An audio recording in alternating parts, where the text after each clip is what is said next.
ఎంత చెప్పిన తీరదు, ఎంత రాసిన జనమ పుట్టెల పైన సంతకము చేసిన కవిరాజు ఈ గానము. ఇది పాటల మాగానము. ఆ కొమ్మ విరిగితే తనకు గాయమైనట్టు, ఈ అడవి తల్లి తాను ఒడుగడినట్టు, ఆ పక్షి అడిసిన తాను తను నవ్వినట్టు, ఆ లేడి చూస్తే తను చూసినట్టు. ప్రకృతిని మనసారా ప్రేమించినాడు, తీగ పండుగలాగా అల్లుకున్నాడు. అడవిలో కోయిలై గొంతైనాడు, జీవకోటికి నిండు ప్రాణమైనాడు. ఆ చెట్టుపై పిట్టకు కూడైనాడు. ప్రకృతి ప్రేమికుడై వివరించినాడు.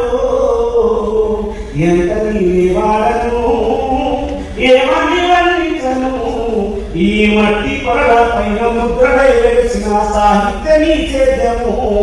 ఇది జయరాజు ప్రయాణము.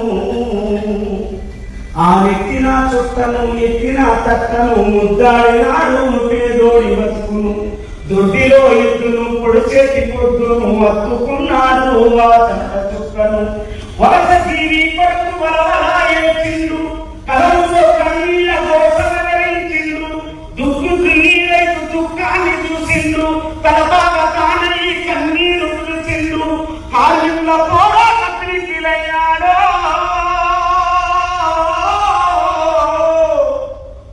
పాట ఈ పేరల ప్రాణమైనాడు.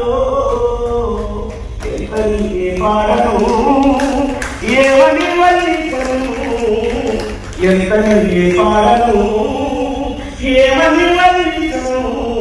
ఈ మట్టి పొరల పైన ముద్ర వేసిన సాహిత్యమి సేద్యము. మా వీరాజు ప్రయాణము.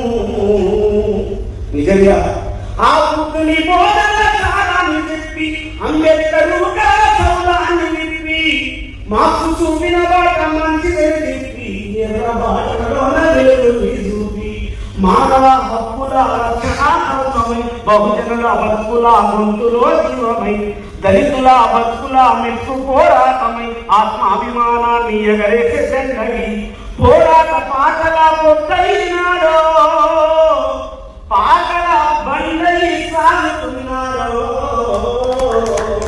నిజంగా మేము వెనకాలన్న గాయకులంతా అటు విజయనగరం నుంచి అటు తెలంగాణ దాకా జయరాజన్న పాట లేకుండా ఏ వేదిక ఉండదు. అంత గొప్ప వాగ్గేయకారునికి ఈరోజు మనం ఈ పురస్కారాన్ని ఇవ్వడం నిజంగా గుంటూరు నేల మీకు ప్రణవీయులకు భీమవాదం ప్రదానం చేస్తున్నా. నిజంగా ఇది మాకు గర్వకారణం తెలియజేస్తూ